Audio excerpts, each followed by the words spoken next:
আজকের ডিজিটাল যুগে স্বামী স্ত্রীর সম্পর্কের মাঝখানে দাঁড়িয়ে যাচ্ছে এক অদৃশ্য দেয়াল। সেই দেয়ালের নামটা কি জানো? স্মার্টফোন। ছোট্ট এই যন্ত্রটা অনেক সময় দুইজন মানুষের মাঝে দূরত্ব তৈরি করে দিচ্ছে। যেখানে ভালোবাসা, মনোযোগ আর যত্ন থাকার কথা ছিল, ডিজিটাল দেয়াল এক অদৃশ্য বাস্তবতা। একই ছাদের নিচে, একই বিছানায় শুয়েও আজ বহু দম্পতি যেন আলাদা দ্বীপে পরিণত হয়েছে। চোখে চোখ রাখার সময় নেই, অথচ স্ক্রিনে চোখ আটকে থাকে ঘন্টার পর ঘন্টা। কি ঠিক বললাম তো? জানি, আমি সবসময় ঠিক কথাই বলি। স্বামী দিনের পরিশ্রম শেষে বাসায় ফিরে স্ত্রীর হাসি ও গল্প খুঁজে পেতে চায়, কিন্তু স্ত্রী তখন মগ্ন ফেসবুকের পাতায়। আর স্ত্রী চায় স্বামী কিছুক্ষণ পাশে বসুক, কথা বলুক, কিন্তু স্বামী তখন ব্যস্ত ইউটিউব ভিডিও বা সোশ্যাল মিডিয়ার ভিড়ে। এই অদৃশ্য দেয়াল কাচের মতো স্বচ্ছ হলেও ভাঙা ইস্পাতের মতো কঠিন। স্ত্রীর মনোযোগ হারানোর কারণ, আজকের অনেক নারী সোশ্যাল মিডিয়ায় মায়াজালে এমনভাবে আটকে পড়েছেন যে স্বামীর উপস্থিতির চেয়ে ভার্চুয়াল জগৎ তাদের কাছে বেশি আকর্ষণীয় হয়ে উঠেছে। ফেসবুকের ছবি দেখে তুলনা শুরু হয়। ওর স্বামী এত কিছু করে, আমার স্বামী কেন পারে না? ওর স্বামী এত ভালোবাসে, আমার স্বামী কেন ভালোবাসে না? ওর স্বামী ওকে কোলে তুলে সমুদ্রের জলে নাচছে, তুমি কেন আমায় কোলে তুলছো না? আরে ভাই, এই রকম করলে তো সম্পর্কই থাকবে না। অজান্তেই তৈরি হয় হতাশা ও অসন্তুষ্ট মানে যাকে বলে, ভুলভাল বলে ফেলছি, কেউ কিছু মনে পড়ো না। যা পরে রূপ নেয় ঝগড়া আর দূরত্ব। স্বামীও সমান দায়ী। এটা কিন্তু একতরফা নয়। এটা যে শুধু বউরা বলে তা কিন্তু নয়, এটা স্বামীরাও বলে। অনেক স্বামীও স্ত্রীর প্রতি সময় ও মনোযোগ দিতে না পেরে মোবাইলের প্রতি আসক্ত হয়ে পড়েন। কেন জানো?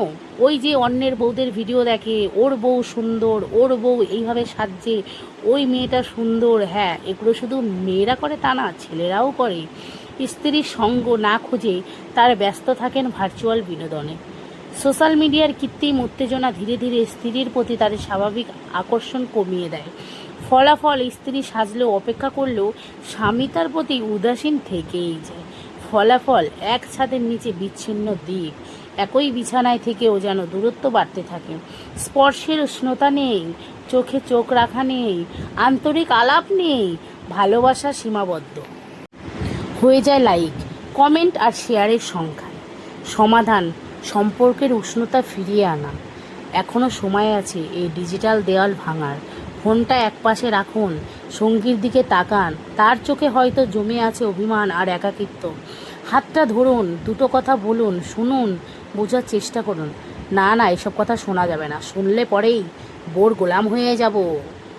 হ্যাঁ, এরকমই ভাবে অনেক পুরুষরা, এরকমই ভাবে বউয়ের কথা শোনা যাবেই না, বউয়ের কথা শুনলে বউয়ের গোলাম হয়ে যাব, বউকে বেশি ভালোবাসা যাবে না। আরে বাবা, ফোন ধরলেই কি বউকে ভালোবাসা যায় না নাকি? কে বলেছে এটা একটা দেয়াল? কেউ বলেনি। না না, আপনি ভুল বলছেন, এটা দেয়াল না।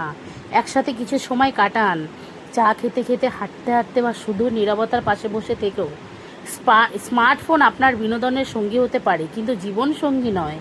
না না, এই কথাটা আমি মানে কি বলবো, আমি হয়তো বলছি, বাট এরকম সত্যি কথা অনেকের জীবনে হয়ে যাচ্ছে, জানো তো। মানে কিছু বলার নেই, কিছু বাস্তব কথা এমনভাবে তুলে ধরার চেষ্টা করি। এবার অনেকে ভাববে হ্যাঁ এইটা ওর জীবনের সাথে হয়ে যাচ্ছে। না, এটা আমার জীবনের সাথে না। এই রকম ঘটনা অনেকের জীবনের সাথেই ঘটে যাচ্ছে, যার জন্য আমি কথাটা বলতে বাধ্য হচ্ছি।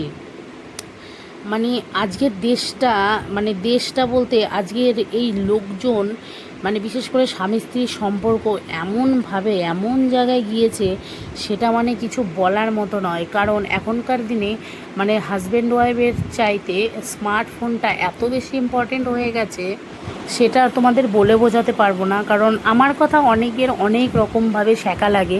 এবার হয়তো আমার বড় ভাবতে পারে যে এটা আমাকে বলছে, আবার অন্যের বড়রা হয়তো ভাবতে পারে যে আমার বউ এরকম। হ্যাঁ গো, কিছু কিছু সম্পর্ক এখনও এরকম আছে। কারণ আমাদের স্মার্টফোনটা আমাদের এমন জায়গায় এসে দাঁড় করিয়েছে যেখানে অনেক সম্পর্ক মানে মাঝখানে সত্যি মানে ভাবা যায় না, জানো তো। তো সত্যি কথা বলতে আমি এটাই বলবো যে তোমরা যদি পারো এখনও নিজেরা নিজেদের সময় দাও। সারাদিন সবাই কাজ করে, বাড়ির বউরাও ঘরের কাজ করতে করতে তারা ক্লান্ত, বাচ্চা মানুষ করতে করতে তারা সত্যি ক্লান্ত। সংসারের এই টুকিটাকি কাজগুলো ছেলেরা করতে পারবে না, এটা অসম্ভব। বাইরের কাজ ছেলেরা করতে পারে, আবার ছেলেরাও ভাববে ঘরের কাজ কোনো ব্যাপারই না, বাইরের কাজ চাপ না গো, সব কাজই চাপ, বাইরের কাজও চাপ, ঘরের কাজও চাপ। তার মধ্যেও কিছুটা সময় অন্তত যদি হাজব্যান্ড ওয়াইফ নিজেদের দিতে পারে, যেমন সপ্তাহে একদিন ঘুরতে যাওয়া, মাসে একদিন অন্তত ঘুরতে যাওয়া, না বড় বড় রেস্টুরেন্টে যেতে হবে এমন কিন্তু কথা নেই, বড় বড় জায়গায় ঘুরতে যেতে হবে এমন কিন্তু কথা নেই। এই যে যেমন মাঝে মধ্যে বলাই যেতে পারে চলো একটু ফুচকা খেয়ে আসি, চলো একটু ঘুরে আসি, চলো একটু চা খেয়ে আসি, চলো আজকে একটু স্টেশনে হেঁটে আসি, না এরকম কথাটাও বলা যায় না। অনেক হাজব্যান্ডরাও ভাবে এরকম কথা বলা যায় না, এরকম কথা বললে হয়তো আমার বউটার ঘ্যাম বেড়ে যাবে কি, এরকম কিছু অনেকের অনেক রকম চিন্তাধারা। ভাই আমি কিছু বলতে চাই না, তবুও আমি বলছি, মানে কি বলবো, যাক আমার কথাগুলো কেউ কিছু মনে করো না। এই লেখাগুলো এক জায়গা থেকে পেয়েছিলাম, সেটাই পড়ে তোমাদের শোনালাম। আর কেমন লাগলো তোমরা অবশ্যই জানিও। সত্যি কথা বলতে আমি তোমাদের একটা কথাই বলবো, এই ছোট্ট জীবন, আমরা পৃথিবীতে এসেছি খুবই অল্প সময় নিয়ে। কেউ 10-15 বছর, 20-25 বছর হয়ে গেলেই মানুষের স্ট্রোক হয়ে যাচ্ছে, এই হচ্ছে সেই হচ্ছে, মানুষের রোগ ব্যাধি শেষ নেই। তাই অল্প জীবন নিয়ে আমরা এসেছি পৃথিবীতে, একটু তো ভালো থাকার চেষ্টা করাই যেতে পারে নাকি? তোমরা কি বলছো বলো তো? আমার সাথে একটু কমেন্টে তোমরা রিপ্লাই দিও তো, আমি কি কথা বললাম, আমি কি খুবই ভুল বললাম নাকি ঠিক বললাম? জানো তো, জীবনে অল্প টাকা থাকতে ঘুরে নেওয়া দরকার, কারণ বেশি টাকা হয়ে গেলে মানুষের মাথায় বেশি চাপ থাকে, বেশি চিন্তাধারা থাকে। তাই জন্য অল্প টাইমের মধ্যেই, অল্প টাকার মধ্যেই সবসময় ঘুরে নেওয়াটা উচিত, আমার সবসময় সেটাই মনে হয়। তোমরা কি বলছো একটু কমেন্ট করে জানিও তো। যাক, আমি অনেক কথা বলে ফেলেছি, অনেক বকবক করে ফেলেছি। আর আমাদের বিয়ে হয়েছে আজকে 8টা বছর হয়ে গেল। এর আগে আমি অনেকবার অনেক জায়গায় ঘোরার জন্য টিকিট কেটেছি, 3-4বার টিকিট ক্যান্সেল আমার হয়ে গেছে, কারণ তখন আমি অনেক সমস্যার সম্মুখীন হয়েছি। আমার শারীরিক সমস্যা, মানে জ্বর হয়েছে, অ্যালার্জি উঠে গেছে, অনেক সমস্যার জন্য আমি যেতে পারিনি। যাই হোক, আমি সেকেন্ড টাইম দীঘায় এসেছি। এর আগেও একবার এসেছিলাম 2 বছর আগে, তখন বাবাইয়ের 1 বছর 1 মাস বয়স ছিল, আর এখন বাবাইয়ের 3 বছর 8 মাস 9 মাস হতে চললো। তো 2-2.5 বছর পর আবার আমরা দীঘায় এসেছি। আর সত্যি কথা বলতে রাত দুপুরবেলা বেরিয়েছি, দেখতেই পাচ্ছ। জাস্ট একটা হালকা মিনি ব্লগ তোমাদের সাথে শেয়ার করলাম। আজকের ব্লগ ভিডিওটা কেমন লাগলো অবশ্যই জানিও। আর সব স্বামী স্ত্রীদের একটা কথাই বলবো, বিশেষ করে স্বামীদের উদ্দেশ্যে আমি একটা কথাই বলতে চাই, যখন তোমার বউকে তুমি কোথাও ঘুরতে নিয়ে যাবে না, মানে চেষ্টা করবে তাকে সবসময় ভালো রাখার। আর আশা করি বউগুলোরও বোঝার দরকার তার স্বামীকে ভালো রাখার, কারণ আমি একটা কথা সবসময় মানি, যখন কোথাও ঘুরতে যাবে না, তখন নিজেদের অন্তত একটু সময় দেওয়ার চেষ্টা করবে। কেন বলো তো? কারণ বাড়িতে যখন কেউ থাকে তখন তো তারা নিজেদের সময় দিতে পারে না। যেটুকুই সময় হোক না কেন, রাতেবেলা আমরা 10-15 মিনিট একটু বউয়ের সাথে বলো, বরের সাথে বলো, গল্প একটু করতেই পারি বলো। ফোন তো আমাদের সাথে সব সময় থাকে, কিন্তু বউটা তো আর সবসময় থাকে না। তাই বউয়ের সাথে 10-15 মিনিট আমরা গল্প করতেই পারি, কি বলো? যাক, আমার কথা অনেকের হয়তো খারাপ লাগবে, কিন্তু কিছু করার নেই। দেখো, আমি যেটা বাস্তব কথা সেটা তোমাদের বললাম। মানে সম্পর্ক যদি টিকিয়ে রাখতে হয়, ভালোবাসার জায়গাটা যদি থাকে না, এরকম করেই সংসারটা টিকিয়ে রাখতে হয়। আর বিশেষ করে বাইরে যদি কোথাও ঘুরতে যাও না, আশা করি তোমরা এটুকু সময় অন্তত নিজের বউকে দেবে, যাতে সারাটা দিন তোমরা ঘুরে ঘুরেই কাটাতে পারো আর নিজেদের সময় দিতে পারো। আর এমনভাবে এমন লোকদের সাথে যাবে না যাদের সাথে শুধু মানে বউয়ের চাইতে তাদের বেশি ইম্পর্টেন্স দিচ্ছ। হ্যাঁ, তাদেরকেও ইম্পর্টেন্স দাও, তবে বউকে একটু বেশি দাও, এটাই বলবো। তো যাই হোক, তোমরা কেউ কিছু খারাপ ভেবো না আমার কথাগুলো, আমি জাস্ট আমার মনের কথাটা হয়তো বলে ফেলছি। আর অনেক কথা আমি এখানে আমার বই থেকে নিয়েছি, একটা লেখা থেকে। যাক, আমার ভিডিওটা কেমন লাগলো অবশ্যই তোমরা জানিও। আর এবার সমুদ্রে এসে এত মানে এমন বাজে একটা ব্যাপার হয়ে গেছে, সেটা তোমাদের সাথে আর বললাম না। তার কারণ আমি এরপর আর সত্যি কোনো সমুদ্রে আসতে চাই না। যদিও এটা আমার লাস্টবার সমুদ্রে আসা, তবুও আমার মেয়ের মানসিক আছে পুরীতে যাওয়ার। তো পুরীতে গিয়ে আমি জগন্নাথের কাছে পুজো দেব। দেখা যাক, ঠাকুর যেদিন চায়, পুরীর জগন্নাথ আমাকে যেদিন টানে সেদিন পুরীতে যাব। আর দেখা যাক কবে যাওয়া যাক। তবুও এবার ইচ্ছা আছে পাহাড়েতে যাব ঘুরতে। তো পাহাড়ে তো কোনো দিন যাইনি, সেকেন্ড টাইম এই আমি সমুদ্রে গেলাম। আর সত্যি কথা বলতে আমাদের তেমন কোনো সামর্থ্য নেই যে দূরে কোথাও ঘুরতে যাব। তো অল্প খরচের অল্প বাজেটের মধ্যে আমরা দীঘা গেছিলাম, বেশ আনন্দ ফুর্তি করলাম। আর সত্যি কথা বলতে নিজেদের মধ্যে একটু সময় অন্তত দেওয়া দরকার। আমি মনে করি সারা জীবন তো সবাই কাজ করে বলো, তো নিজেদের মাঝে মধ্যে এইটুকু সময় অন্তত দেওয়া দরকার।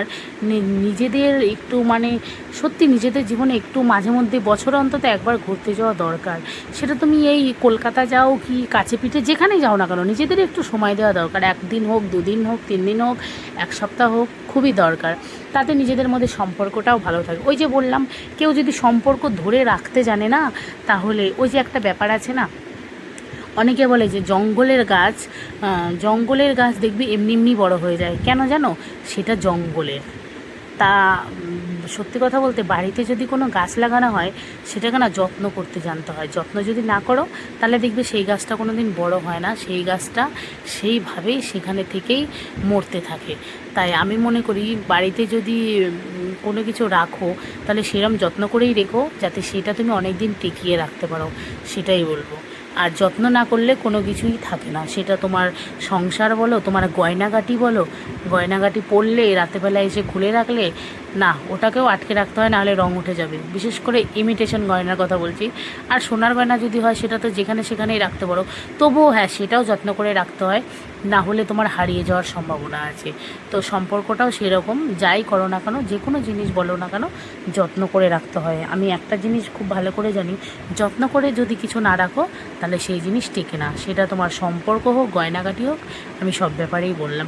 যাক, আজকে আমি অনেক বকবক করে ফেলেছি, অনেক বক্তব্য দিয়ে ফেলেছি, তোমাদের অনেক খারাপ লাগতে পারে, কিন্তু দেখো কিছু করার নেই। আমার যা ভালো লাগে আমি তাই বলেছি, খারাপ কোনো কথা বলিনি। কারো খারাপ লাগলে আমাকে ক্ষমা করে দিও, তাদের কাছে মাপ চেয়ে নিচ্ছি, সরি। আর যদি কারোর ভালো লাগে, তাহলে অবশ্যই কমেন্ট করে জানিয়ে দিও। আর যাই হোক, আমরা কিন্তু আজকে বেশ ভালোই ঘোরাঘুরি করেছি। আর হ্যাঁ, এসেছিলাম আমরা 2 দিনের জন্য, 2 দিন 3 দিনের জন্য। তো সত্যি কথা বলতে বেশ ভালো আনন্দ মজা করেছি, সবাই মিলে বেশ আনন্দ করেছি, খাওয়া দাওয়া করেছি, বেশ জমে গেছে আর কি, আমাদের জমে গেছে। যাই হয়েছে কেন, মানে যাই হোক না কেন, এবার ঘোরাঘুরি করতে এসেছি ঠিকই, কিন্তু এবার হোটেলটা এত বিচ্ছিরি খাবার দাবার ছিল, যে খাবারটা মুখে নেওয়ার মতো না। মানে সে মিষ্টি একগাদা করে চিনি ভরে দিয়ে, মানে মাংসটাও মনে হয় ভালো করে কষায়নি, সেদ্ধ হয়নি, জঘন্য একটা হোটেলে গেছিলাম। তো যাই হোক, মানে এটা আমার বাজে এক্সপিরিয়েন্স আর কি বলবো, সত্যি মানে খুবই খারাপ ব্যাপার। তো সত্যি কথা বলতে আজকে মিনি ব্লগটি কেমন লাগলো অবশ্যই জানিও। এটা হচ্ছে দীঘার আমার একটা মিনি ব্লগ। তো সত্যি কথা বলতে এই দেখো, আমরা কিন্তু সবাই বেশ রেডি হয়ে পড়েছি। আর সত্যি কথা জানো তো, এবার কিন্তু ভীষণ আনন্দ পেয়েছি জানো, মানে সবাই মিলে একসাথে যাওয়ার একটা আনন্দই আলাদা। কি বলো তোমরা? অবশ্যই জানিও। আর তোমাদের আরেকটা কথা বলতে চাই, তোমরা না সবসময় নিজেরা ভালো থাকবে, তোমার আশেপাশে যারা থাকে তাদের ভালো রাখার চেষ্টা করবে, আর নিজেরাও সবসময় ভালো থাকার চেষ্টা করবে, কারণ জীবনটা সত্যিই খুব ছোট, ভালো থাকাটাই মেন। আর এবার সমুদ্রে গিয়ে আর একটা বাজে এক্সপিরিয়েন্স হয়েছে, সেটা হচ্ছে সমুদ্রের জলে আমাদের সবার পা কেটে গেছে। আমাদের সমুদ্রের জল এমন ঢেউ দিয়েছে, আমরা একবারে আমাদের ঠ্যাং ম্যাং সব কেটে গেছে, আর জঘন্যভাবে পা কেটে গেছে। এই দেখো, আমার পা দেখে বুঝতে পারছো কেমন লেংড়িয়ে খুঁড়িয়ে আমি হেঁটে বেড়াচ্ছি। হ্যাঁ, পায়ের তলাটা আমার এমন জঘন্যভাবেই কেটে গেছে, বিচ্ছিরিভাবে কেটে গেছে, অবস্থা একবারে কাইল হয়ে গেছে। আর কি বলবো বলো, আমার মানে কিছু বলার নেই, তবুও আমি বলেই যাচ্ছি।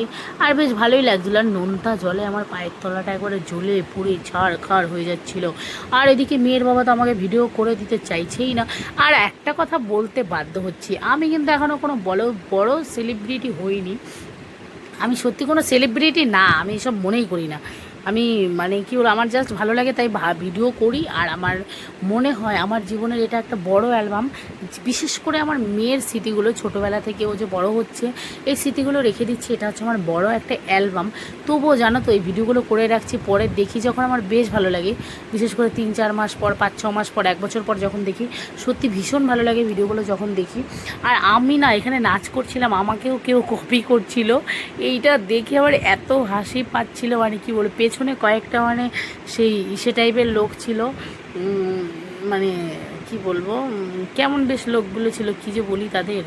তো তারা আমাকে কপি করছিল, আর আমার বর তো হেসেই যাচ্ছিল, মানে কি বলবো। তো যাই হোক, এখানে আমি অনেক ভিডিও শ্যুট করে নিচ্ছিলাম। তোমাদের দাদাভাইকে বললাম একটু অন্তত ক্যামেরাটা ধরে দাও প্লিজ। তো তোমাদের দাদাভাই তো রেগে রেগে যাচ্ছে আমার ওপর। আর যাক, অনেক কথা বলে ফেলেছি। সবাই ভালো থেকো, সুস্থ থেকো। আর আমার ব্লগটা কেমন লাগলো অবশ্যই তোমরা জানিও। ভালো লাগলে একটা লাইক কমেন্ট শেয়ার করে দিও। দেখা হবে নেক্সট অন্য কোনো ব্লগে। সবাইকে অনেক অনেক ভালোবাসা, সবাইকে টাটা। আর দেখা হবে অন্য কোনো ভিডিওতে। আর সবাই কিন্তু খুব খুব ভালো থেকো, ঠিক আছে? কারণ জীবনটা এতটাই ছোট, দেখা গেল আজকে ভিডিও দিয়েছি, দেখা গেল কালকে আমি মরে গেলাম, তাই না? তো তোমরা এই ভিডিওটা দেখবে, এনজয় করো, মজা করো। আর দেখা গেলো কালকে থেকে আমি আর হয়তো বেঁচে নেই, তো বেঁচে হয়তো নাও থাকতে পারি। কারণ মানুষের জীবন নিয়ে তো বলা যায় না, এই নিঃশ্বাসে বিশ্বাস চলে যায়। তো নিঃশ্বাস থাকতে থাকতে মানুষ যখন মরে যায় তখন আর মানে এসে থাকে না। তো সত্যি কথা বলতে, আমি মরে গেলে তোমরা আমার এই ভিডিওটা দেখতে পারবে, এটাই অনেক শান্তির। তখন বলবে আহারে এই এমন ছিল, এ তেমন ছিল, এর ভিডিওটা দেখি, এর বর, এর মেয়ে, যাই হোক। আমি মরে গেলে তোমরা ভিডিওটা দেখতে পাবে আর বেশ ভালো লাগবে। তো সত্যি কথা বলতে আমি মরতে চাই না। আর মরবো কেন বলো? আমার স্বামী সন্তান সবাই আছে, তাদের নিয়ে আমি ভালো আছি, ভালো থাকতে চাই। না না, ভালো আছি বলা যাবে না, আমি খুব খারাপ আছি। কারণ ভালো আছি বললে অনেকের নজর লেগে যাবে, তাই ভালো থাকা বলা যাবে না। যাক, তোমরা সবাই ভালো থেকো। আর বাবাইকে নিয়ে আমি যে ভিডিওটা করছি, এই ভিডিওটা কিন্তু লং ভিডিও চলে এসছে, তোমরা অবশ্যই দেখো। আর যারা যারা আমার বড় ভিডিও দেখতে চাও, তারা আমার ইউটিউব চ্যানেলে চলে যাও, সৃজিতা ব্লগ। তো সত্যি কথা বলতে সেখানে আমি অনেক ভিডিও আপলোড করি, আর ফানি ফানি ভিডিও করি। আর সেখানে তো ভিডিও দেখতে বেশ ভালোই লাগে। আর আমার ফানি ভিডিও করতে আমার এত ভালো লাগে, তোমাদের আর কি বলবো, সত্যি কথা বলতে কিছুই বলার নেই। আর বাবাইকে দেখতে পেরেছো, প্যান্টটা কিন্তু জামার ওপর দিয়ে উঠিয়ে দিয়েছি, কারণ জানো বাবাই প্যান্ট জামা সব ভিজিয়ে দিয়েছে, ওই জন্য বাবাইকে ওর পাপা প্যান্টটা জামার ওপর দিয়ে উঠিয়ে দিয়েছে। আর এইভাবেই ছবিগুলো তুলে নিয়েছি। আমার মেয়েটা না এত দুষ্টু করে, সারাক্ষণ এখানে ওখানে দৌড়ে বেড়ায়, জলের মধ্যে বসে পড়ে, মানে কি কোনো কাণ্ডজ্ঞান নেই, জাতামাতা করে বেড়াচ্ছে জানো, মানে কি যে বলবো, কিছু বলার নেই, সত্যি কথা।